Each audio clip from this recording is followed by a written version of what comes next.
ka disa kushte vëllezërit e mi dhe motra muslimane për pranimin e lutjes.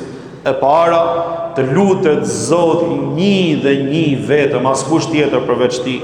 Wa qala rabbukum ud'uni astajib lakum. Allahu xhaleshanu tha lutmuni dhe garantoj se unë do t'ju përgjigjem ju. Askën tjetër mos e fut lutjen tënde përveç Allahu xhaleshanu, sepse ajo do të ishte idhujtari, pra do të ishte shirk e Zoti na ruaj shirkun, nuk e fal Allahu xhaleshanu.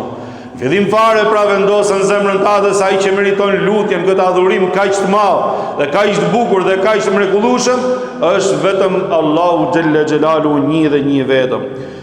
Mos e lut Zotin xhaleshanu për mëkat.